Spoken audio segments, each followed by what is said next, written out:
Oh, hell yeah. This is Dubs OT. Can't wait. With John Dickinson. Hey, JD, what you up to, sugar? Long time no talk to. On KNBR 104.5 and 6.8. Streaming live at KNBR.com and on the KNBR app. He's playing the clock as well as the Pelicans right now. Kaczynski step around. GP2. They're loving it at Chase Center. He's had one of their own. GP2. He's had a wonderful game. Yeah, what a game for Gary Payton II and the Warriors trying to get used to life without Stephen Curry, at least for the short term. And it was an ugly, ugly basketball game. Pretty much start to finish, a little bit more flow in the second half. The Warriors, though, find their way into a victory against the New Orleans Pelicans as they get the job done inside Chase Center. 104-96 the final. And so the Warriors get to 11-10 on the season. We welcome you in. It's Dubs OT with JD here on the Sports Leader following the Iron Bowl. Alabama getting the victory over Auburn. 808 KNBR is the number, 415-808-5627 to react to this one. And look, I'm not going to come on the air here and on YouTube and Twitch and on Twitter and everything else and say that was an aesthetically pleasing NBA basketball game. I'm really not by any stretch.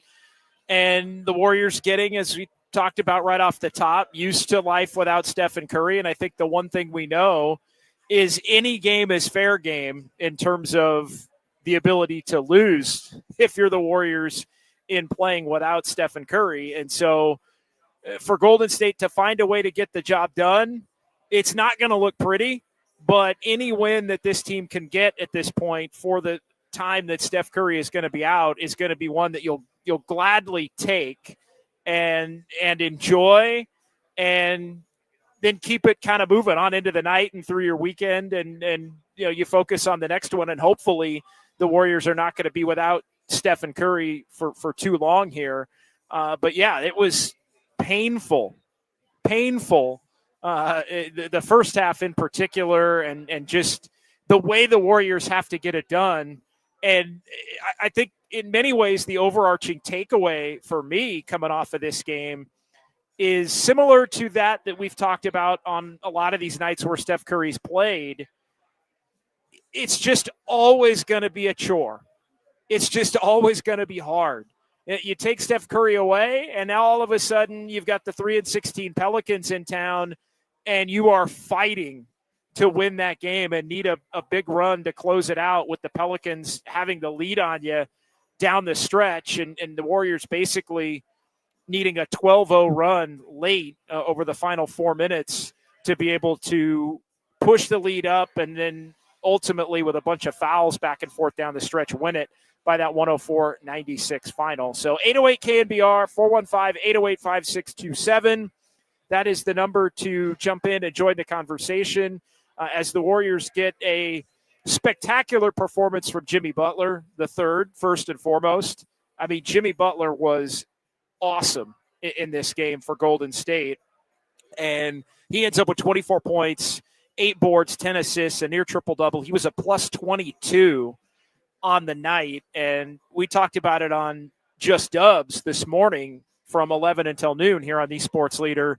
The fact that Jimmy and Draymond were going to have to lead the way in this stretch without Stephen Curry, and lead by example, lead by scoring, lead by doing a little bit of everything. And Jimmy Butler did that in this game. Now, you would hope in a perfect world that you would not need Jimmy Butler to play 37 minutes to beat the Pelicans.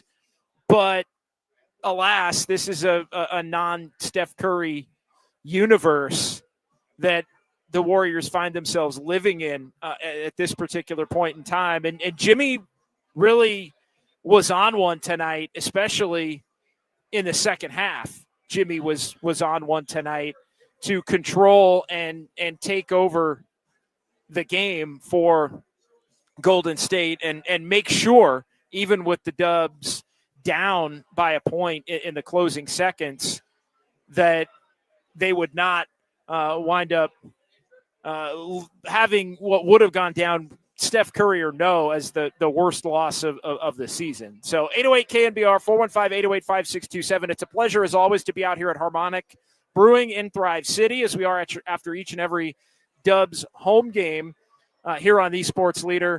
Kyle Haar in our Daly City studios, frantically watching the end of the Cal game. Kyle, why don't you stand up and let everybody know? Stand up and let everybody know. Just, you got the pullover on. You got the Cal pullover on. So you're just, I know Kyle's a little antsy here at the start. And so, maybe not quite with us. He's keeping us on the air, but then he's going to sit back in one of the many televisions.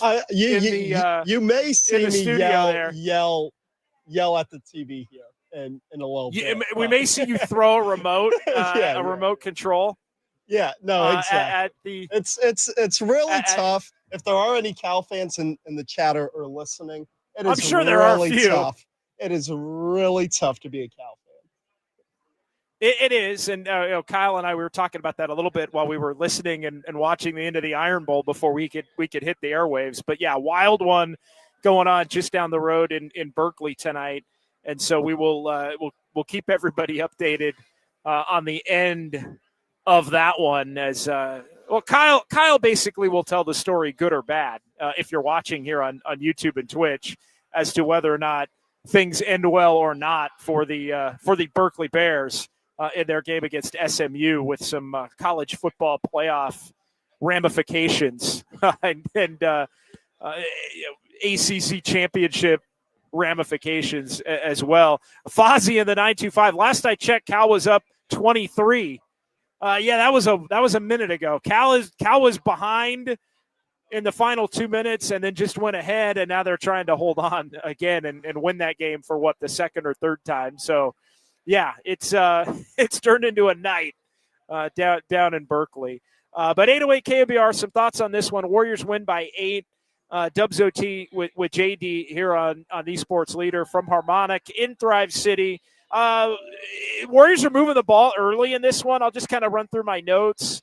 They were scoring some, but missing a lot of really good looks. And the 3-point shooting, my goodness, the Warriors had a 2 for 21 in the second half of the game against the Rockets. They wind up with a 2 for 22 in the first half against the New Orleans Pelicans in this one tonight. But the Warriors were up early. Jonathan Kuminga made his return tonight off the bench. I thought it was kind of a mixed bag for Kuminga, whose intent, again, was really good. But I'll say this for Jonathan Kuminga. He hit 2 huge fourth-quarter 3-pointers to where if he doesn't make them, and he had started off his night 0 for 3 from three-point range, if he doesn't make those 3-pointers, the Warriors may wind up being in a position where they are they're down by 5 or 6 when they have to try to go on that 10-0 run late, and maybe it's a completely different story. But I thought Kuminga was really trying to do the things that he was doing pre-injury in the first 5 games of the year, really trying to move the ball. If anything, maybe turning down some shots at the rim that you would want to see him look to go up and get. But it was a good first run for Jonathan Kuminga in his return, 6 minutes. Again, a couple of passes that should have probably led to assists, but the Warriors couldn't finish anything, whether it was a 3-point shot or plays at the rim, especially early.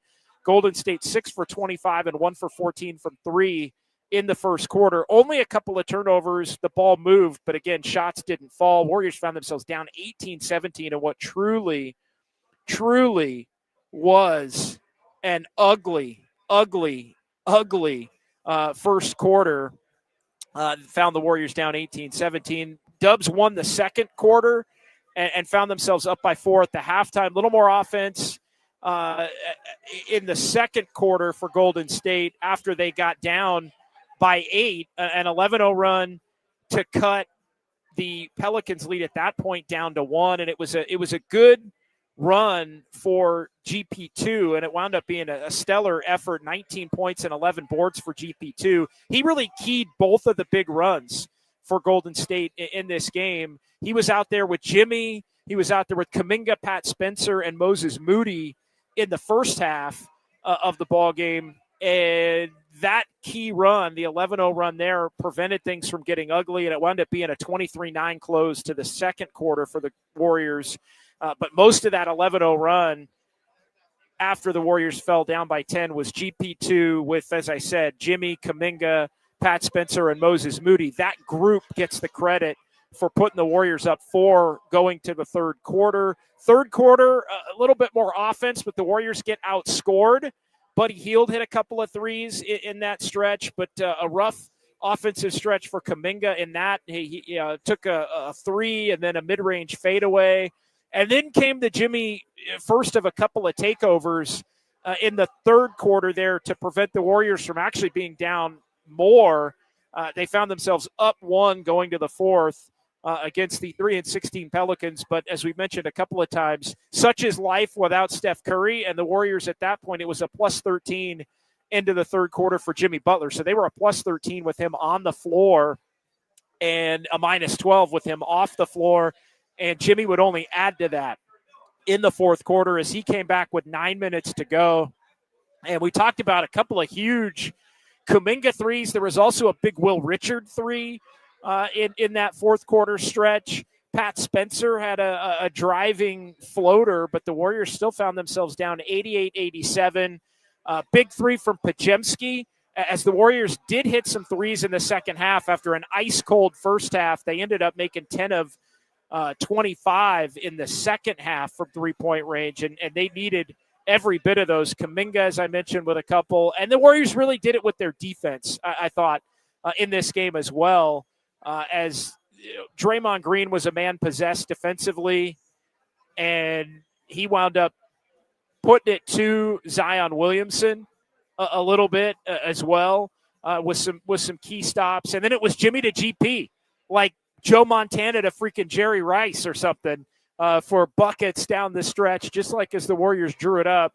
And the Warriors get, yes, I will agree, a much-needed win, 104-96, the final here as Golden State improves to 11-10. And look, life without Steph Curry is going to be incredibly difficult, but by any means necessary that they can get a win, and we know they're not going to be able to have Steph Curry on Tuesday against Oklahoma City. May not be beyond that with the Philadelphia game Thursday. We'll see. That's the date he's going to get reevaluated. And then at Cleveland, at Chicago next Saturday and Sunday. And so the Warriors are really going to have to fight and grind and for the most part play ugly basketball because they just don't have enough offensive creators and finishers on this roster. I mean, that's really the truth. But they made the best with what they had, and you could make the case maybe the Pelicans are one of 2 or 3 teams that the Warriors could have afforded the type of performance that they got tonight and still would have the opportunity to get themselves a victory. But who cares? As I often say, it's better than the alternative. And the alternative tonight would have been disastrous had the Warriors not been able to find a way to be able to win that game against the Pelicans, even on a night where it was an extension of what has been the case for Golden State in the minutes that Steph Curry has not been on the court, even in the games where Steph Curry has played. You saw Anthony Slater of ESPN broke it down a little bit before the game and kind of asked Steve Kerr about it. But the Warriors are basically the worst offense in the NBA when Steph Curry's not on the floor this year. They're a top 10 offense with Steph Curry on the court this year. And so they're going to have to play, tonight, obviously, at least Tuesday, probably Thursday, and then we'll see beyond that minutes without Steph Curry in mass. And so it's going to look a little clunky at times, I think, if they're going to run the primary offense that they like to run with Steph. And I didn't think they did that tonight. I thought they ran a little bit more of, hey, let's get the ball to Jimmy in the post and let's let Jimmy look to cook a little bit. Let's let Jimmy look to set others up a little bit and really try to beat the Pelicans on some cuts, beat the Pelicans with some open looks from three. That was not working in the first half, but it did allow for the Warriors to prevail in the second half. of a night where, Kevon Looney returned. The ovation and tribute video and warmth shown to Kevon Looney tonight was another one of the key headlines in this one. Everybody was loving that throughout the course of the evening inside Chase Center. But the Warriors get the job done. They find a way to win. Massive Jimmy Butler game, massive GP2 game with 19 points to go with, 11 rebounds in this game. He also ended up with 3 assists and played 25 minutes. And it isn't often that you'll see GP2 play that much, but the Warriors needed his offense tonight. He wound up being the second leading scorer.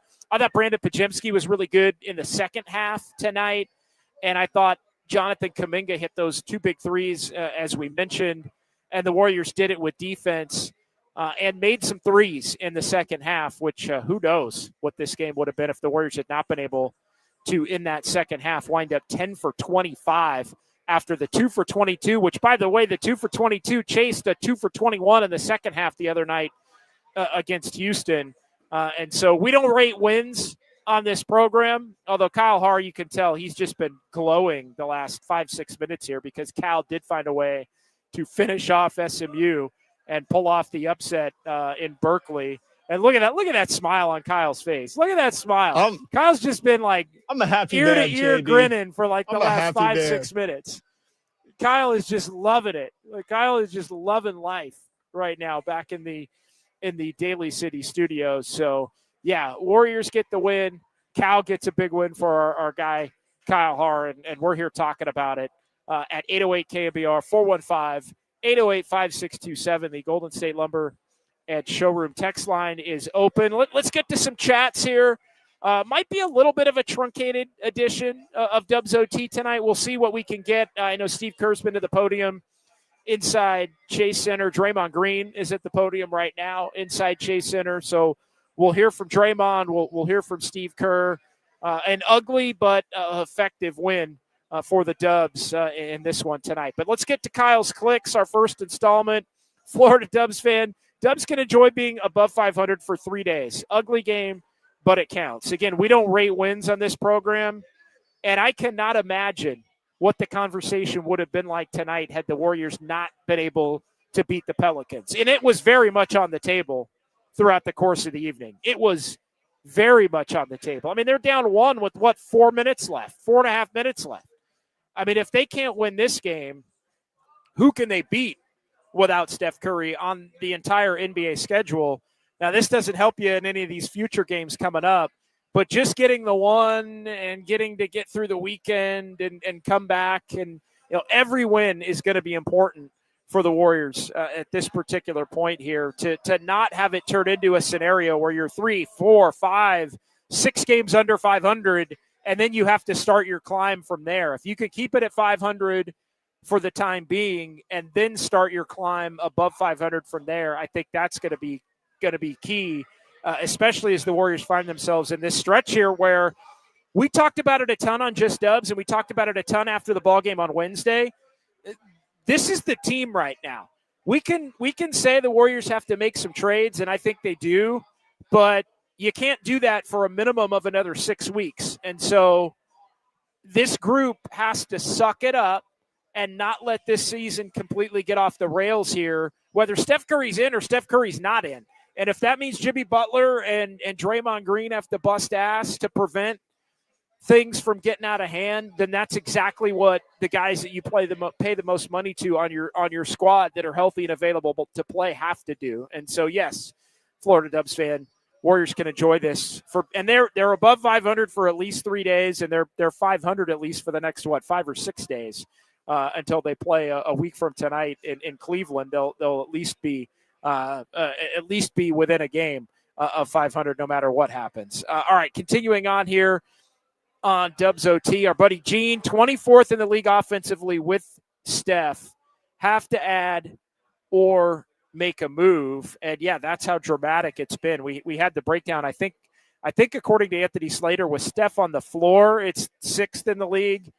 With Steph off the floor, it's 30th in the league. But yeah, the combine is in the 20s, and they haven't always looked like a top 10 defense, but they have been a much better defensive team overall than they have been an offensive team. But there's no question, Gene, the Warriors are going to have to add and make a move. But again, I'll echo what I just said. They can't do it right now. You can't do it tonight. And, I will give Jonathan Kuminga some credit tonight. I didn't love the driving turnaround, mid-range spinning jumper. I didn't love a couple of the three-point shots that he took, but he kept it together and I thought played a really solid game. He was looking to pass. He was looking to keep the ball moving.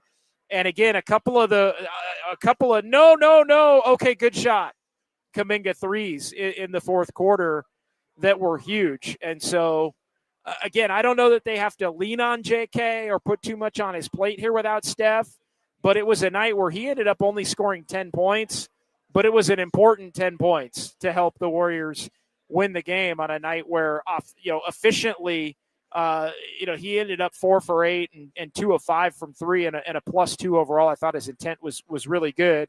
But, yeah, those types of nights help the Warriors as they head toward the trade deadline be able to look to move JK where it appears to be harmonious and he's trying to do the things that the coaching staff is asking him to do. Moving forward, Bennett Roth, it's becoming increasingly obvious how limited Draymond is now on offense. Wow. The Pelicans were daring Draymond to shoot 3 after 3 after 3, and he was taking them, and there was no first quarter Draymond tonight. There was no anything from Draymond tonight. Didn't score until the closing minutes at all. He hit a couple of free throws, but he was 0 for 9 and 0 for 7 from 3.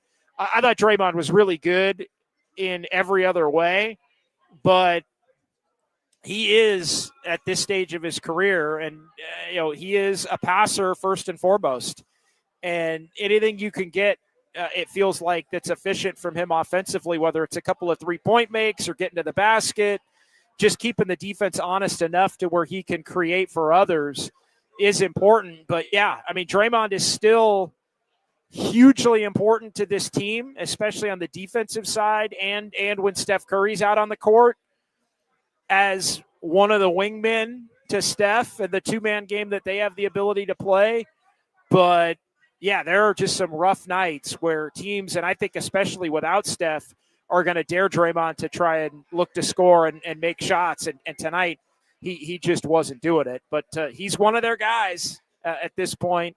And, unless we're talking about a Giannis trade or something like that, I don't think Draymond Green's going to be going anywhere. So you have to augment the roster around Draymond with guys who can be able to take up enough of the slack offensively to where he can continue to do his thing. Diggum, who then, JD, are you expecting to step up with whom they have on the roster to help Jimmy and Draymond? It's going to have to be a little bit of everybody. I mean, it's going to have to be a little bit of Podziemski. It's going to have to be some nights Moody. It's going to have to be, Buddy Hield, Kuminga. I think there will be nights where he will be able to do it greater than other nights. I mean, you look at it tonight, it's not necessarily going to be the usual suspects. It's not going to be Podziemski, Moody, Kuminga, or Kuminga, Podziemski, Moody, or however you want to order those three. Tonight it was GP2, which obviously you can't count on night in, night out. But GP was cutting and making things happen and hit a big three down at the end to kind of put the game away. But it truly is going to have to be everybody. It's going to have to be Peyton with the 19. Podziemski had 15. Kuminga's 10. Buddy Hield hit a couple of three-pointers. Quentin Post had 8. I mean, it truly is going to have to be everybody. The Warriors bench did outscore the Pelicans bench tonight, 44-27. But, yeah, it's going to have to be by committee. We've seen Will Richards score. The reality is, though, Diggum, it doesn't change the fact that this is an extremely limited offensive group aside from Steph and Jimmy Butler. Like, they don't have a third guy who you can count on night in, night out. We've thought it could have the potential to be Kuminga. We've thought it could have the potential to be Podziemski or Moody. All three still are at the level where they're too inconsistent in their own various ways to be able to be the guy. but it's going to have to be at least one, if not two, of the guys that I mentioned on any given night that are going to have to be the guys who are able to show out and show up with Jimmy Butler. And again, tonight they didn't get it from Draymond Green in terms of scoring, but they did get it from some other areas. All right, let's do a few more here. Payne 707, big stretch of games for JK to increase his value, no question. And again, I'll reiterate what I just said a couple of minutes ago. I don't think it necessarily has to be Jonathan Kuminga going out and scoring 18 to 20 points a game that will increase his value. It's doing the little things to help this team win, not look like he's over fixated on having to score the basketball. Just be a consistent team flowing guy. There's going to be opportunities for him to get his offense. And so I look at tonight. It wasn't a great night for Jonathan Kuminga, but it certainly was not a bad night with the 2 3-point makes in the fourth quarter, and you end up 2 for 5 overall. You'll take 40% Jonathan Kuminga from 3-point range. And again, those last two really kind of flipped his night. But I think what you saw tonight in a different form on a different night, it can be 10 to 16 points as long as he's doing it efficiently and he's not making a bunch of the mistakes that make Steve Kerr want to put him on the bench. And that, I think, is what we didn't see tonight, which is also a net positive. But I agree with you, Payne. Big stretch of games for the next 6 weeks to help increase Jonathan Kuminga's trade value as we get closer to January the 15th. From Payne, we move to Florida Dubs fan back there. Got to keep Jimmy healthy. He's really piling on the minutes a lot for a 36-year-old. Yeah, Jimmy took that fall on the flagrant foul there late in the first half, and you thought, oh my goodness, it really went back to Houston and the playoffs last year. The first round was kind of where my mind went, and remembering that a hard fall in the regular season potentially could have kept Jimmy Butler out a number of weeks, and he wound up, because of the playoffs, missing one game, and then ultimately able to come back, but clearly wasn't the same from that point on after he came back from the fall, going back to the series against the Rockets back in the springtime. But yeah, they got to keep Jimmy healthy. But the other reality is they need Jimmy Butler playing. They need Jimmy Butler playing and playing at an extremely high level for them to beat anybody without Steph Curry. And again, we saw that tonight. No Steph. They needed Jimmy basically to control the game and have a triple-double and play 37 minutes. Otherwise, they were in deep, deep danger of losing a game to one of the worst teams in the NBA. All right, 808 KNBR, 415-808-5627. Let's go ahead and get a quick timeout in. We'll come back. We'll get more into the YouTube chat. We'll have our Sounds of Dubs OT segment coming up as well. But still time for some phone calls and some text messages. Golden State Lumber and Showroom text line. Warriors trying to navigate their way through this stretch without Stephen Curry. And we're talking about it. Warriors get the win over the Pelicans, 104-96. Dubs OT with JD. We're rolling on right here on the Sports Leader.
Live from downtown. Hurry, way downtown. Bang! Bang! This is Dubs OT with John Dickinson on the Sports Leader. Streaming live at KNBR.com and on the KNBR app.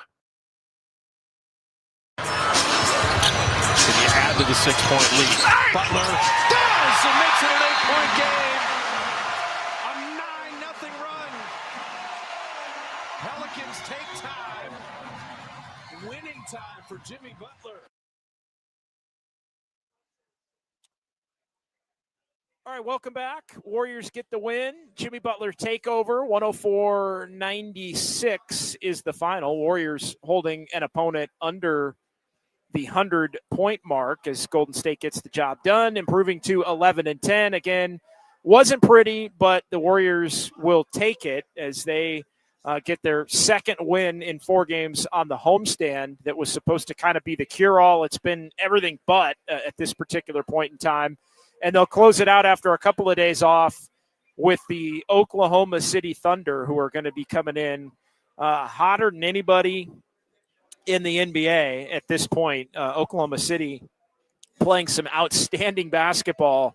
Thunder 19-1 coming in to play here at the end of the night. And we'll see Oklahoma City. Believe they have another game before they play the Warriors on Tuesday rather. And yeah, they do. They play tomorrow in Portland.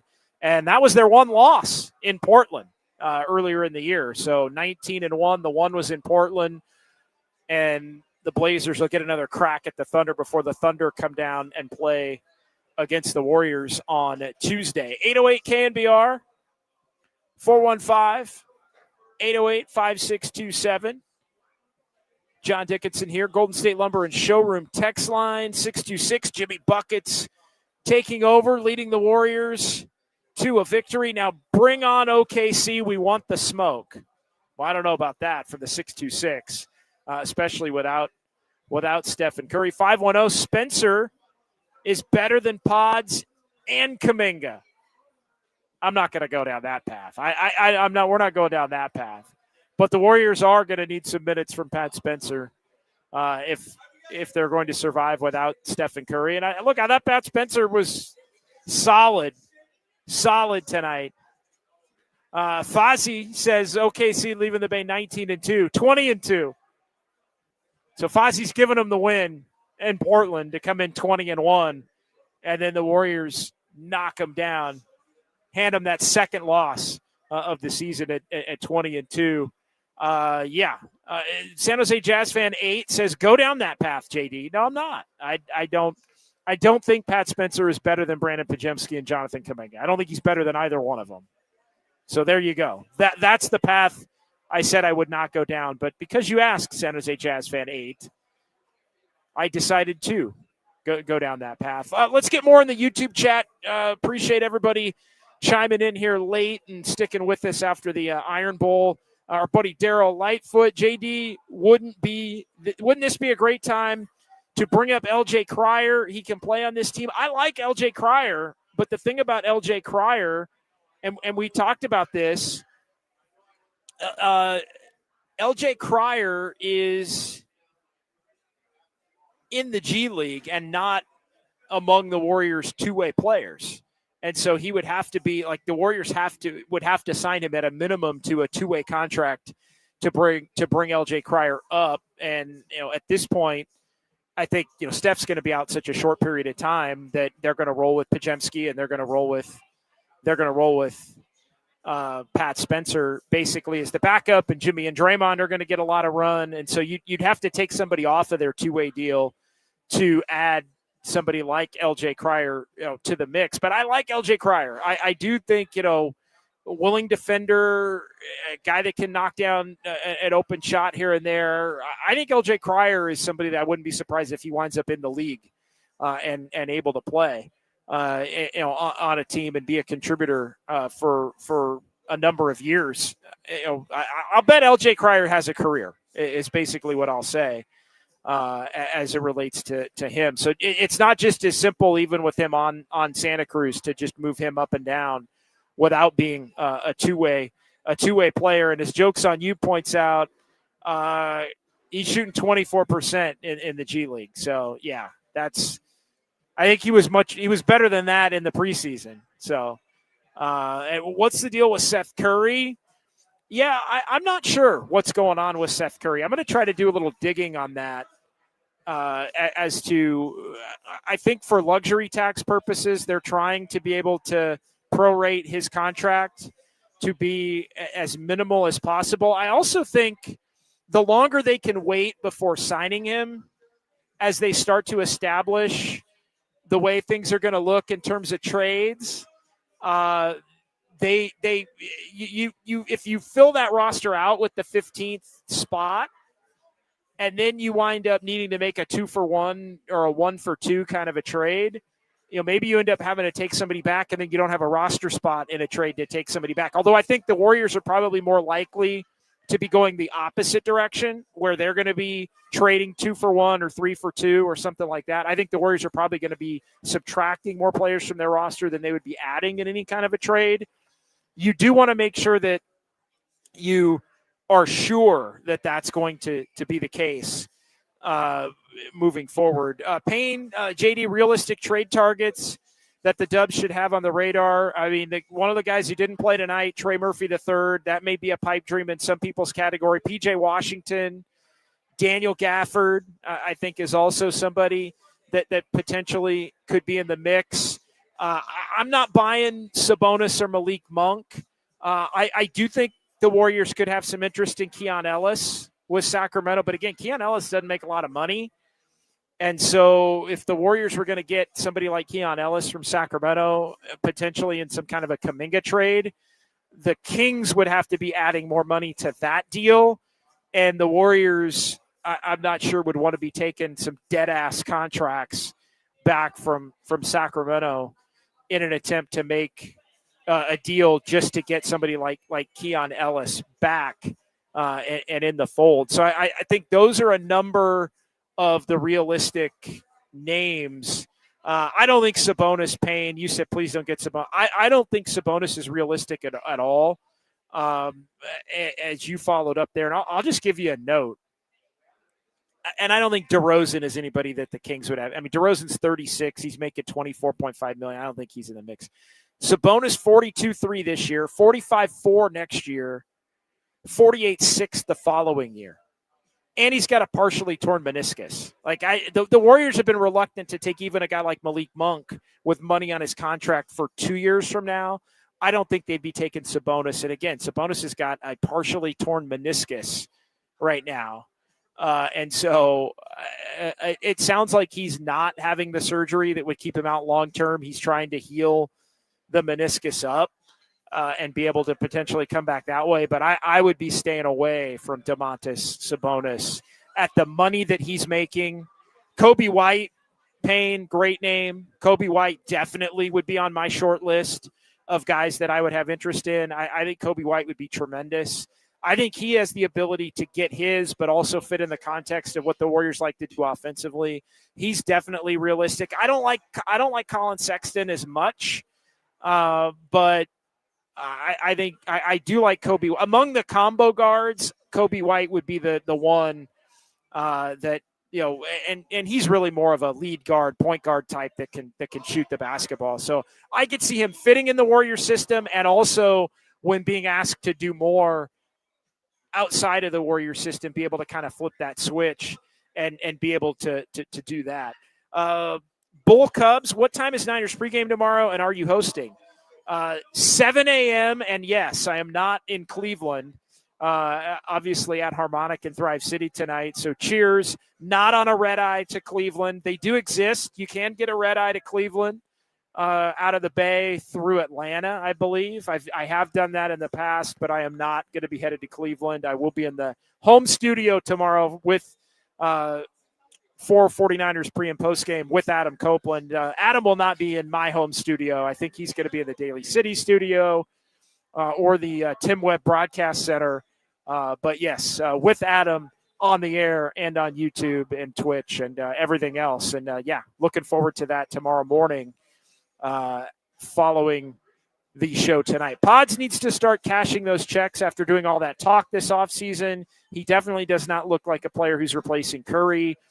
Yeah, I was having a conversation with somebody before the game about how Pods has just done himself no favors.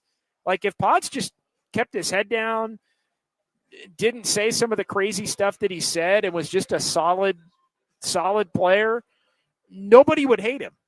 But yet, because of some of the things that have come out of his mouth, and I think he's a smart enough guy to know how some of this stuff is going to be received. But unfortunately, he has done himself no favors by virtue of what he's been able to say to this point. And then the play has not backed it up.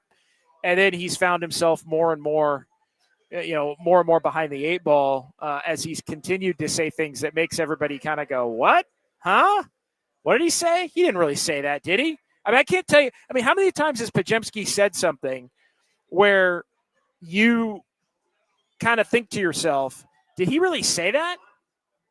I mean, 3 or 4 or 5 different times.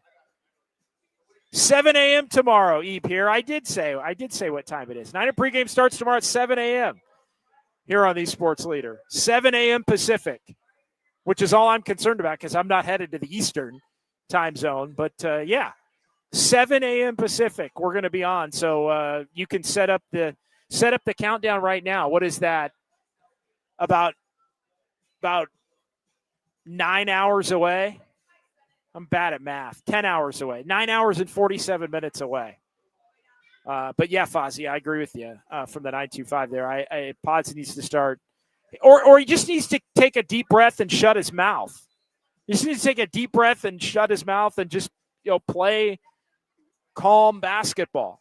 I think that's the most important thing. What else since we're talking about Pods, jump in. I will say, I think he played a pretty clean game tonight. Probably, I mean, his cleanest games. No turnovers. Didn't force anything. It looked like to me. Yeah, he still couldn't make shots, but some nights you're not going to make shots. Well, I mean, 5 for 13, 3 of 9. Right. He was 3 for 9 from 3, but yes, I agree with you. You're right. No turnovers. He did have 15 points. He did have 6 assists, and he did have 5 rebounds. So if you're getting the 15, 5, and 5 Pods game without a lot of mistakes, and look, without Steph, he's going to have to shoot it more. Everybody is. It's why I don't really quibble about even Kuminga taking some of those threes tonight and the spinning turnaround jumper. Without Steph, there's just going to be more opportunities for guys to take shots, so guys are going to take some bad shots.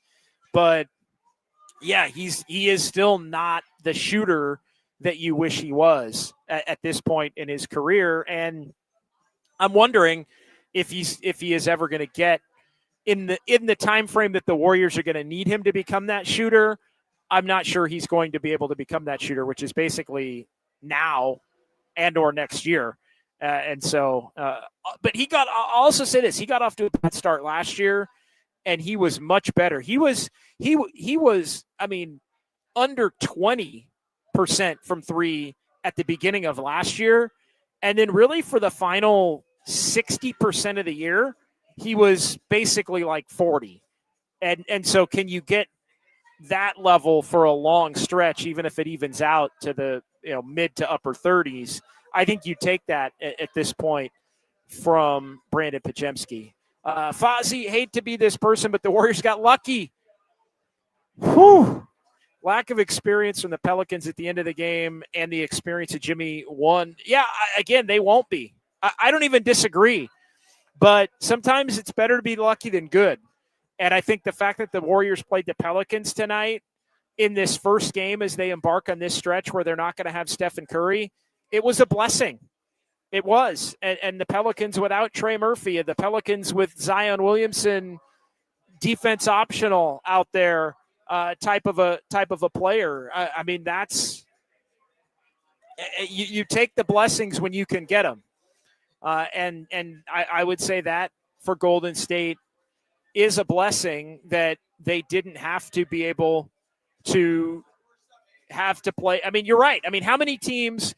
The point is not wrong. I mean, Kyle, I'll ask you. how many teams do you think the Warriors beat tonight with the game that they played? I mean, it's not many. The game that the Warriors played tonight, how many, and now there are a lot of really bad teams, but I'm going to give you a short list, Kyle, of teams the Warriors could have beat tonight with the game that they played. The Pelicans, they did. Washington and Brooklyn might be the only two. Yeah. Because we've seen them lose to Indiana, I was just and about we've to seen say, them lose to Sacramento, who are the next worst teams in the league. You play that way. You play against that team. Yeah, I think it's the Wizards. I think it's the Pelicans, and I'm with you. I think it's I would say maybe Charlotte, but Charlotte's 6-14 now at this point in time, and Charlotte beat the Raptors tonight. So yeah, you wouldn't have beat Charlotte tonight. Charlotte beat the freaking Raptors, who haven't lost it forever. So yeah, you can be that person, Fozzie. I mean, if the Warriors have to play 10 games without Steph Curry. Now, thankfully, it looks like they're going to play anywhere between 3 and 5 without Steph Curry tops. But if the Warriors had to play 10 games without Steph Curry, they're probably going to win 2 or 1 or none. Like, that's just reality given where they are at this particular point in time. And that's against any, and the 2 or 1 or none, the 2 or the 1 are going to be the Wizards and the Nets. Dig them. Wizards, Nets, Pelicans, I think, are the only 3 teams in the league the Warriors would have won with this game tonight. But fortunately for the Warriors, they played one of those 3 teams tonight. So give them credit, and we'll see if they can come up with a better effort against the Oklahoma City Thunder, who are going to be in at Chase Center when the Warriors play next on Tuesday night. Another one of those 8 p.m. tips, although what does Kyle care? Because Kyle's actually not. Kyle's got the Magic Johnson meme going. I'm not gonna be here. Kyle's gonna be on the beach. Can we tell everybody where Kyle's going here during the sipping a Mai Tai? Kyle, you want to let everybody know? Yeah. Well, yeah, I'll be at Honolulu. My sister recently moved there, so my dad and I are visiting her. But yes. Kyle's gonna be hanging with his pops and visiting his sister in Honolulu next week. So shout out to Kyle. Kyle's living the good life here. So we're not gonna see Kyle on Dubs OT for a couple games. I'm not taking that red eye to Cleveland. That's for sure. You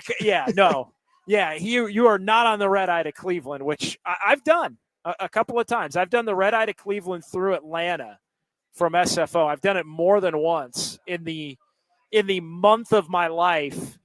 How about this one for you, Kyle? I think I may have mentioned this before. I've spent over a month of my life in Cleveland. I've spent over 30 nights in my life. And actually, I think you're talking to Dieter about this on the morning show. Yes. If I'm not mistaken. Yeah, I was tuned into that. But, oh, my God. I mean. Couple might be the number one city other than growing up in Sacramento area. Growing up in Sacramento area, obviously, a couple decades of life in Sacramento. And then about a decade and a half of life in the Bay now for me. But other than those two, other than Northern California, Cleveland is in the running for the most nights I've spent in any other city. I mean, it's in the mix. Outside of like Northern Cal, I mean, Tahoe's had a ton, LA's had a bunch, Arizona's had a bunch. I mean, there are some, but away from the West Coast, it might actually be Cleveland, believe it or not, which is something it's kind of scary too. Kind of scary. That. But Kyle's any good food spots in Cleveland? There are quite a few, actually. I know them. I don't know if I want to give them out. I know a couple. I know a real good taco joint. There's a nice little steakhouse by the lake. Ooh. Down by the lake. There you go. There's more to do in Cleveland. But all right, let's keep it moving in the chat. But yeah, for those of you, we'll get in front of this. For the regulars in the chat that are going to wonder, where's Kyle? for a couple of the games next week, Kyle's going to be hanging out in Hawaii. So it's good to be Kyle Haar. Let's see, Joe Schmo with 2 games off and home versus the Pels and then 2 more against OKC. This was a needed win after a bad loss. It was a must win for the Warriors. And, yeah, Cole LaPelt will be with us, as Kyle Hart says. Yeah, there may be a Greg Silver sighting after the Pelicans game, and there may be a Greg Silver sighting after the Chicago game, but nothing confirmed. I know Greg, we'll see. I mean, he might be the only one in the Bay celebrating the Cal win over SMU tonight harder than Kyle. Kyle's like, can we get this show over? I want to go dance in the streets in my Cal paint-on jersey. I want to dance in the streets of San Francisco, my Cal paint-on. To be fair, Greg's probably still doing his little post-game show at Memorial Stadium up in Berkeley. Yeah, so, he probably is. But that won't be an issue next week. So let's keep it going in the chat. Much needed win. Finally won the turnover battle, kept it out of Green's hands. Our 2 point guards had 0 turnovers. When has that ever happened? Chris Paul had some low turnover games for the Dubs in his 1 year with Golden State. No, but yeah, they won the turnover battle, which, again, when the Warriors win the turnover battle, they've been a much different team over the course of this season. But, yeah, single digits for the Warriors in the turnover battle. Pelicans only had 13, which is actually a pretty good number. But the Warriors only with 9 and 28 assists. If tonight's a game where the Warriors turn it over even 15 times, we're probably talking about a loss, and we're probably at a loss as we do Dubs OT here. All right, let's get 3 or 4 more here, rapid fire. Dig 'em. Someone on X was saying the Warriors have developed the Ben Simmons complex. No one other than Jimmy wants to shoot. Man, I saw Kuminga even did it a couple of times where he had layups and kicked him out. And I'm thinking, Mike, you're taking this play like Jimmy thing a little too far, Kuminga. That's what I was thinking. JK, take the dunk or the layup or get fouled, brother. Like you're good at that. But yeah, he was kicking it out. I mean, Pajemski's definitely had it. Yeah, a little bit of too unselfish.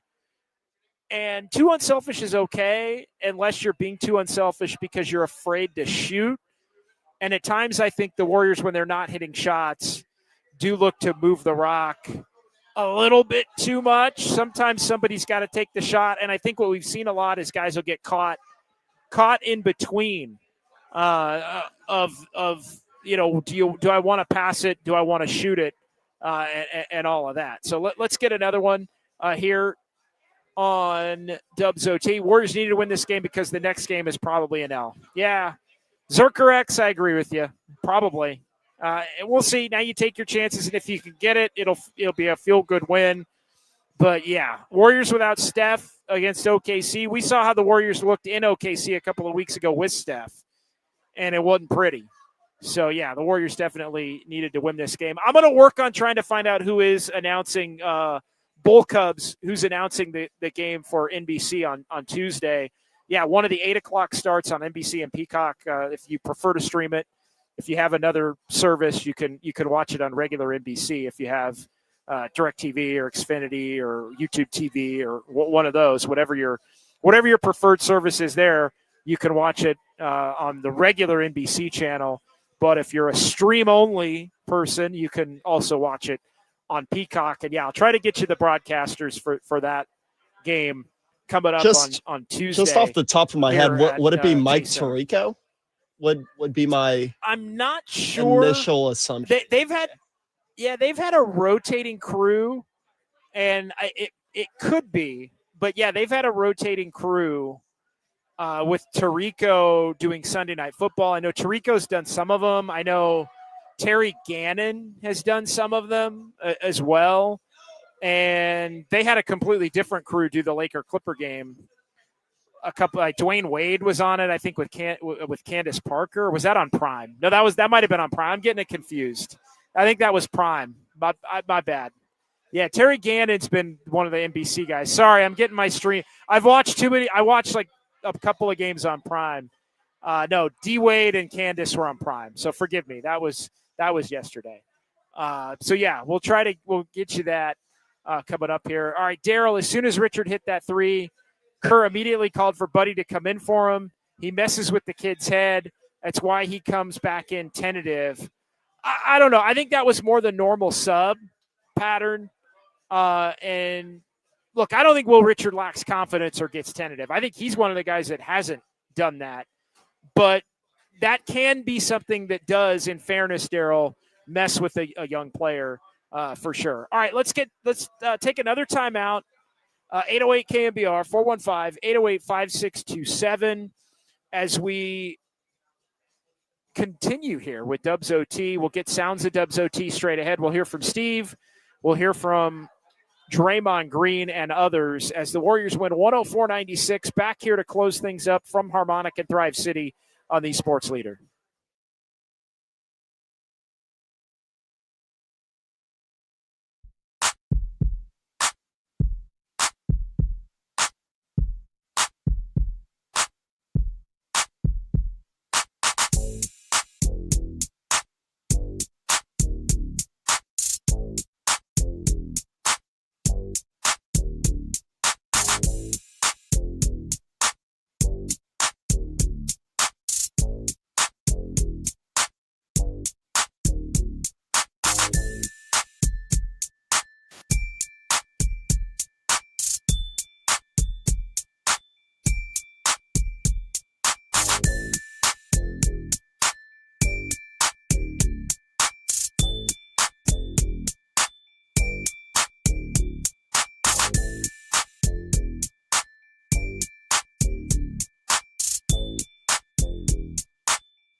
KNBR presents the sounds of Dubs OT. I can see the headline now. Kerr says Warriors better without Curry. No class, no balls. I want to get my joy back. I'm happy here, off the court. Now here's John Dickinson. Warriors win 104-96. We're back here at Harmonic Brewing in Thrive City as the Dubs improve to 11-10. 808 KNBR, 415-808-5627. Big thanks to Mike and Shay at the controls here at Harmonic in Thrive City. And we'll be back on Tuesday, 8 o'clock tip-off for the Warriors and the Thunder. Going to play that game without Steph Curry, and we'll be right back here at Harmonic immediately following that one. Still working on who's going to be on the call. Potentially a Noah Eagle on the call of that game for the Warriors in Oklahoma City. If not, a Mike Tirico, who is going to be getting a lot of the big NBC games as well. But no official word. Sorry, I'm gonna dig through the notes. I sent out a quick text to see, but I couldn't find a listing of the NBC play-by-play game assignments to pass along to you. But I know it's always big when you're in that position as a fan to have to watch the national broadcast. You want to make sure it's going to be a good broadcast. All right, let's get to our Sounds of Dubs OT. Let's roll with Steve Kerr here. A couple of Kerrs, and then we'll hear a little bit of Draymond Green on old buddy Kevon Looney, who made his return to Chase Center for the first time tonight, and a wonderful ovation and a ton of respect for Kevon Looney as he comes back and was given some big-time cheers and a whole hell of a lot of love by his former teammates and by the fans inside Chase Center.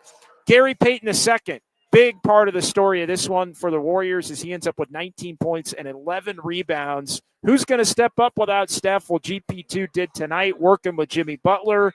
Here's Steve Kerr on GP2's big night. He was amazing. Gary was one of the keys to the game, just his activity level, his defense, obviously, working kind of underneath the basket, freeing himself up for some layups, and then obviously knocked down the three that was kind of the killer shot. So Gary was tremendous.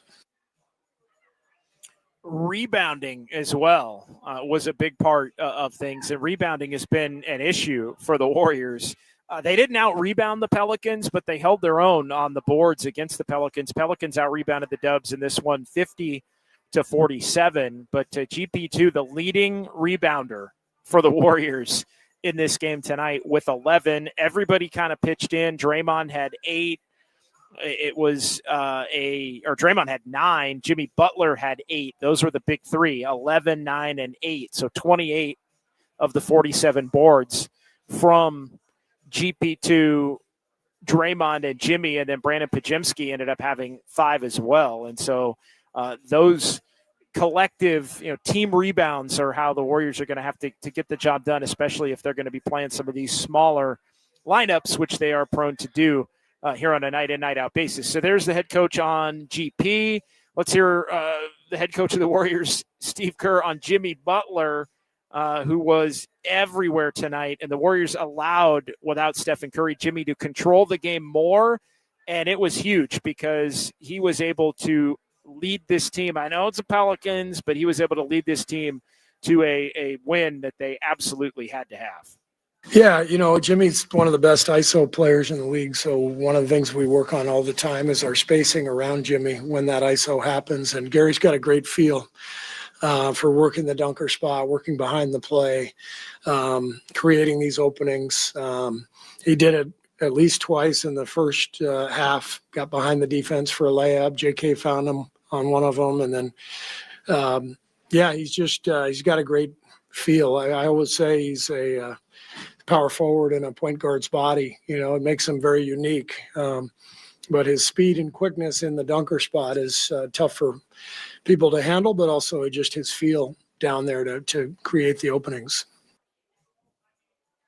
Yeah, it is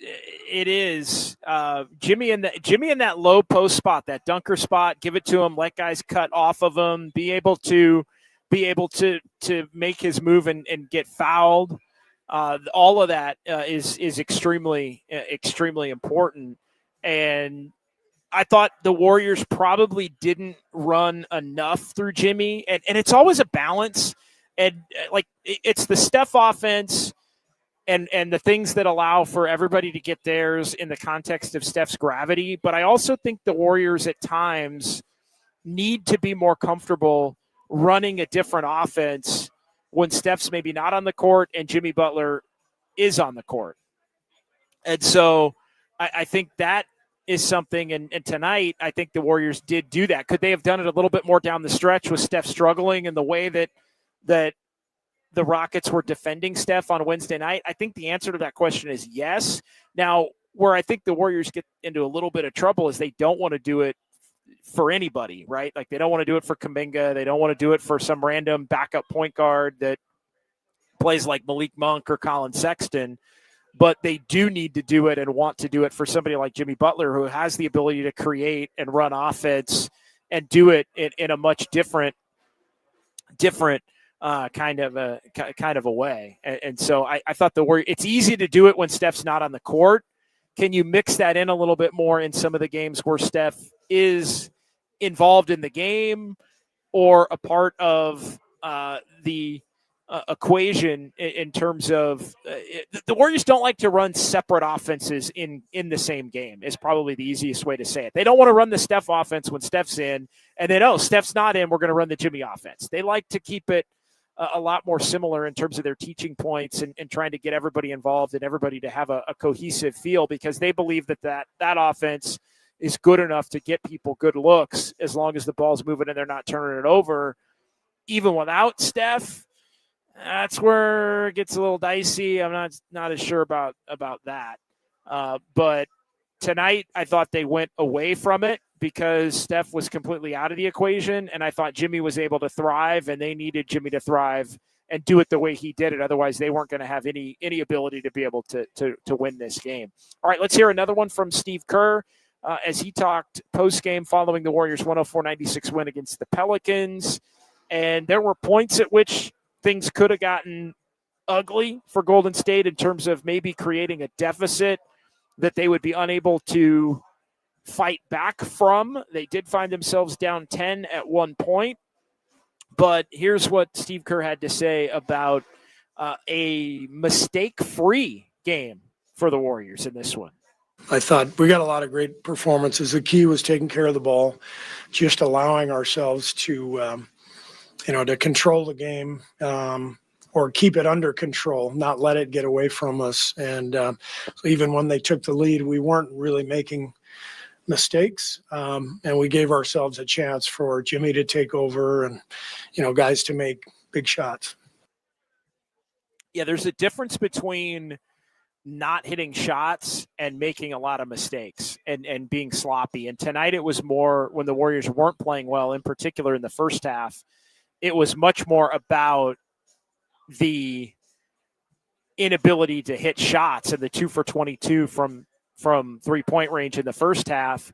They were getting good looks, some of them a little bit rushed, but they were getting a lot of good looks. They were willing to move the basketball around the horn. They just weren't hitting. In the second half, they were hitting, and they were at least getting field goal attempts, which are better than not getting field goal attempts. And so things came around for them in the second half. But again, it's a Pelicans team that is among probably 3 to 5 teams that the Warriors would have beat tonight with the effort that they put out there. All right, another big part of the story tonight was the return of Kevon Looney, the standing ovation, the tribute video, just a lot of the love in the building that sits behind me for a man that helped the Warriors win 3 NBA championships, really the 18 title and the 22 title. Kevon Looney was a major factor in both of those with some big-time defense in a series against the Rockets where the Warriors were vulnerable in 2018.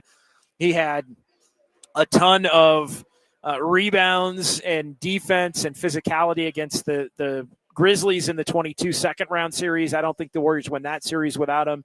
And not a championship year, Kyle, but I still think low key. And look, he was a huge part of those two championship winning teams and those specific series along the way. Also had a massive rebounding game against Dallas in the conference finals in 22. Maybe my favorite Kevon Looney series, though, was the series against Sacramento in 2023. He was their second best player. Other than Steph Curry in that series. And the job he did on Sabonis, the job he did when Draymond Green got suspended for the third game for stomping on Domantas Sabonis, that was true champion's blood stuff from Kevon Looney in that series against the Kings. The Warriors don't win that series without Kevon Looney. And again, I have maintained, and people probably forget because everybody remembers Steph with the 50 at Golden One Center and the Sunday afternoon in Game 7 and the bus ride where he basically told Kuminga and Jordan Poole and everybody else to quit their whining. And if you're going to whine, don't even get on the bus, and then went and dropped 50. But Kevon Looney was the Warriors' second best player in that series. And they didn't win a title, but he was a huge, huge part of Warriors lore and a professional and a great teammate. So here's Draymond on all of the festivities relating to Kevon Looney and his return to the Bay and his return to Dub Nation. Special was that tonight for him to be back? Yeah, I was in the back and then I heard them starting the video, so I ran out to watch it. Very special for Luna to be back here, after 10 years with this organization. We've felt his absence this year in the locker room more than anything. He played such a vital role in the pulse of the team, in the fabric of the team. He was one of the biggest components to it, and so we felt his absence, and to see him come back here and get the love that he deserved, it's special, for his teammates to see the love that he has here. It means a lot. It was tremendous. And to Draymond's point, I mean, he was somebody that was a player that had a steadying influence in times of struggle for the Warriors in terms of in the locker room, even if he wasn't somebody that wasn't playing a lot.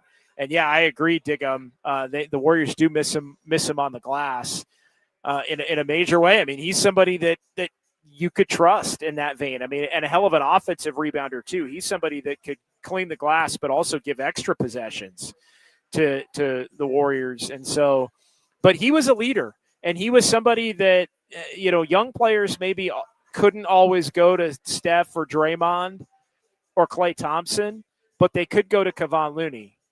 And so, I mean, he was somebody that, had a great deal of respect, I think, from a lot of the younger Warrior players, as well as they're trying to get used to being able to play with this veteran-laden Warriors group. And so, yeah, a champion, a professional, and truly one of the great role players for the Warriors in their time of being able to win 4 championships in 8 seasons, as being a part of 3 of them and a major part of 2 of the 4 going back to 2018 and to 2022. All right, let's continue on here. Kyle Haar in our Daly City studios. Let's get another installment, about 5 minutes or so, 4 or 5 minutes of Kyle's clicks here. Always appreciate the best YouTube chat in sports. And yeah, Kyle having a nice chat with Cole Lapelt. Cole, why don't you get a little FaceTime? Cole. Why don't you say hi to everybody? Cole Lapelt going to be with us starting on Tuesday here while Kyle's on the beach drinking a Mai Tai in Honolulu for the next couple of games. Yeah, Cole, appreciate you, man. And we'll get this thing rolling out at Harmonic on Tuesday night. But yeah, we'll get some Cole's clicks on Tuesday. Let's get some Kyle's clicks right here on Dubs OT to close it out. Tonight showed us without Steph, we are a Pels kind of team. Oberon, I don't want to keep it negative on that note. I don't want to keep it on that note. I really don't tonight. You're not wrong, Oberon. But yeah, the Warriors without Steph, I mean, let's make no mistake. The Warriors without Steph are one of the worst teams in the NBA. Like this team would probably win in the 20s if they had to play an 82-game season without Steph Curry. Okay. It happens. Fozzie, are we okay with GP2 and JK on the floor together now? Not going to work every night. Not going to work every night. It worked in some small stretches tonight. But yeah, I mean, when you don't have Steph, you got to get more comfortable with some different combinations on the court that maybe you wouldn't have on the floor together in other circumstances. But yeah, tonight it was okay. Gene, the question is, going back to Trey Murphy III, is Trey a game changer? And who is out there that takes a mediocre team to contender? I think Trey Murphy III can do that because of his shooting prowess and his length and his ability to defend. Trey Murphy III would immediately be a fourth closing player every night for the Warriors. And you play him with Steph, you play him with Jimmy, you play him with Draymond. I mean, immediately he's out there. You pick your fifth. You want to go with Quentin Post? You can. You want to go with Podge? You can. You want to go with Moody? You can. You want to go with D'Anthony Melton? How about Steph, D'Anthony Melton, Trey Murphy, Jimmy Butler, and Draymond Green as a finishing lineup in the playoffs? He's a game changer in that mode. He's not a game changer in terms of guy. Like, he's not going to be one of those. Like, he's not put it on the deck and getting in his bag and cooking because Jimmy or Steph ain't around. But he's going to knock down open shots, and he's going to drive a closeout, and he's going to play good defense. But yeah, that's not Trey Murphy. But the Warriors aren't getting anybody that's Trey Murphy along those lines. Yeah, I'll put it on the deck and go buy. I'll put it on the deck and go buy Cole Lapel. No question. And yeah, Diggum pointed out Kuminga played some 5 tonight. He did play some 5 tonight. Rich Ray, Warriors without Steph is like Popeye's biscuits with. Oh my goodness. Yeah, it's not good. Not good. Without Steph, we'll be talking about draft picks in February like the old days. That's true, but we knew that already. We knew that already. Joe Schmo, Warriors without Curry, peanut butter, no jelly, ham, no burger. Yeah, but no ham either. It's a hamburger with no ham it's just the bun. It's just a bun with other stuff. Well, who wants that? A little bit of lettuce. Maybe some lettuce and some soggy mayo. Oh, maybe a soggy tomato. Oh, yeah, not good. Not good. Yeah. I wish GP2 is a much taller player. He can definitely help the Warriors. Yeah, if GP2 was 6'8", but he's not. I mean, if he was 6'8", he probably wouldn't be on the Warriors. If he was 6'8", he probably would have been on the Warriors 5 years ago, or 4 years ago. Coming up on 5. And he certainly wouldn't have re-signed with the Warriors after he was on the Warriors, going back to 21, 22. But yeah, you can wish that. Diggum, Warriors without Steph are TV dinners for Thanksgiving. Yeah, not pretty. Not pretty. All right, let's get a couple of more here. If it's quiet at Harmonic, can you hear the threes clank off the rim? My Lord, no shooter and no shot creation. We need a dog like Fears. Fears looked like he was going to be he was going to play the role of our guy Reed Shepherd tonight. He looked like he was going to play the role of Reed Shepherd, and he also looked like he was going to play the role of our buddy. Oh my God, why is his name escaping me now? Caleb Love. He looked like he was going to play the role of. It looked like Fears was going to be the Caleb Love of Reed Shepherd's tonight, but it ended up not working out tonight. But yeah, I Mrs. Jazz fan coming home from grocery shopping. What does Zion look like now? Zion looks like somebody that has no intent on playing any defense at all, and looks like it looks like he knows that if he did try to play defense, he'd probably pop something and end up on the injured list again. Like he'd probably pull something. My goodness, stock way down at this point on Zion Williamson. Rich Ray, here we go again. Win one, lose one, win one, lose one, win one, lose one. Hoping it doesn't get worse.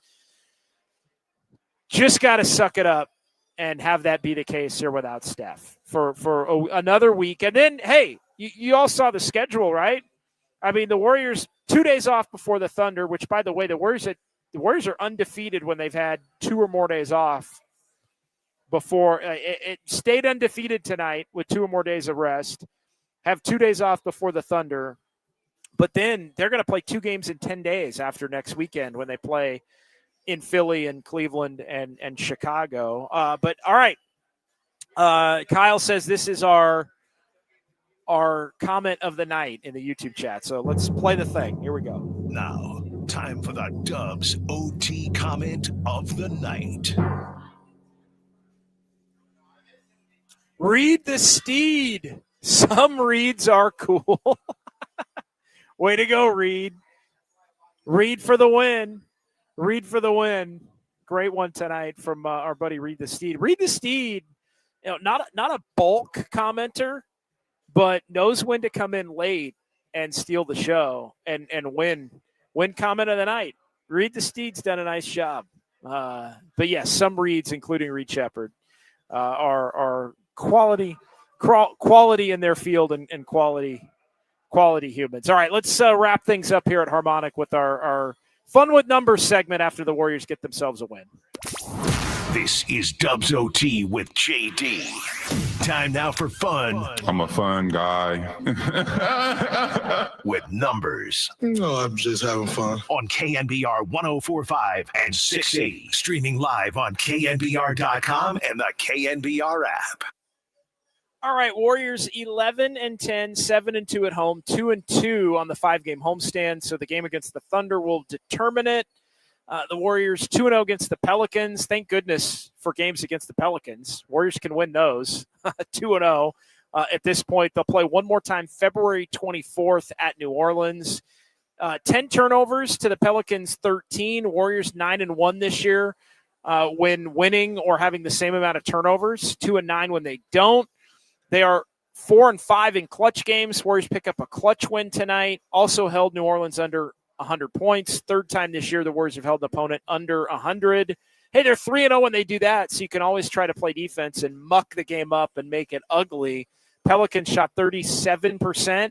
Fourth time this season the Warriors have held their opponent under 40, 3-1 in those games. The Dubs will take on the Thunder Tuesday, 8 p.m., final game of the homestand. All right, Jimmy Butler. Third double-double of the season. He just missed a triple-double, 24 points, 10 assists. He ended up with, 8 boards tonight? Not 9 boards.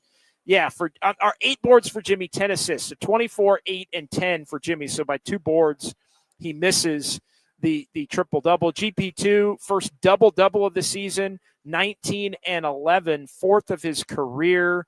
Jonathan Kuminga back in the lineup again, hit a couple of big threes for Jonathan Kuminga. And Steph missed his 5th game of the season, and the Warriors now 2-3 in games this season that Stephen Curry has missed. And so you look at what Indiana, the Warriors were able to beat at Chase Center a couple of weeks ago, and the Pelicans, the Warriors able to beat them. All right, that's going to do it for us. Big thanks tonight to everyone in the YouTube chat. Thank you so much. Enjoy your Sunday. Join me and Adam Copeland tomorrow, 7 a.m. right here in the Leader. Kyle Harr will be right back in that Daly City chair at 7 a.m. as well. Kyle, a big part of our Niners coverage behind the scenes. So Kyle's got one more day in him before he heads to Honolulu for the week. So Kyle will be with us tomorrow for Cole Lapelt as well. Cole, give everybody a nice wave. Cole's going to be with us next week on Dubs OT. And we'll be back after the Warriors take on the Thunder. Thanks to Shay and thanks to Mike out here at Harmonic. Cheers to them. Warriors get the win 104-96. We'll talk to you Tuesday right here on the Sports Leader. Emirates Cup or bust. Oh, hell yeah. First of all, you got to start off liking each other. I'm super cereal. Big fat dub. Ain't nobody going to stop me. I just wake up and I can shoot it no matter if I'm playing or not. But great win. Who are these guys? I love you, JD. Bye, sugar. I can see the headline now. Kerr says Warriors better without Curry. Jimmy freaking Butler puts it in. Obviously, I'm shooting the ball well. It's pretty obvious. Batman comes out of nowhere,